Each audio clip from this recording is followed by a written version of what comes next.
Welcome back sa June Skyline Loft mga pards.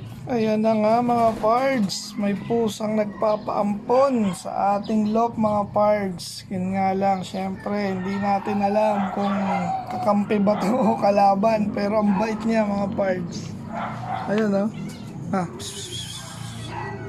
nagpapaampon na o. Ayan ang landi o. Hindi natin alam kung kakagatin ba tayo o magbabantay siya rito. Siyempre yung mga ibon natin takot. Ayun o, kagaya nun o. Napansin niya agad. Ay, mako, mukhang kalaban to ah. Uy, bawal yan, bawal. O, kailangan na to ilayo.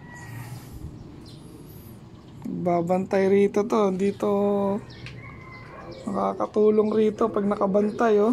Likot ng mata. Pag-akyat ko nga ngayon mga pards, nadatnan ko siya rito. Paalis-alis. Ayan o, mga ibon natin ang natatakot. Ayan, natakot na naman sa atin. Ako, delikado to. Ano ang pangalan mo? Ikaw ba si Black Panther? Ha? Oo, bait naman. Nga lang, naku. Baka mangain ng ibon ito. Kakain ka ba ng kalapate? Ayan mga pards oh. Ang bait naman. O, isasako na lang kita. May paratingan pa naman tayo ngayon mga pards. Kailangan pala itong makulong. Ayan oh. Amo eh. Papaampon. Datnan ko rito sa taas. Grabe oh. Okay, update ko na lang kaya kung anong gagawin natin dito mga pards. Ayan mga pards, ito na naman si Black Panther. Tuwing umaga yata ito bumibisita tong pusa na to. Ayan oh, nabulabog tuloy yung pang north natin na young bird. Ayan oh, pa isa-isa oh, may dumadaan.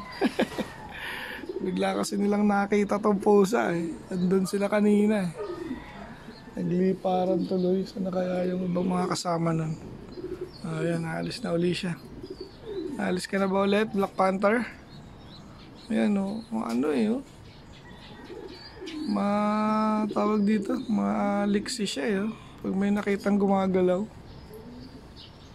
Pero mukhang nadali naman niya yung mga bubuit dito. Wala na yung nagtatakbo-takbo dyan sa ilalim. Baka nakain na itong pusa na to. Yun nga lang, delicates pa rin mga pards. Kasi nga oh, bantay-bantay siya. Ando siya ngayon sa likod, yung buntot to. Okay. Sana wag siyang mga aksidente ng mga ibon natin.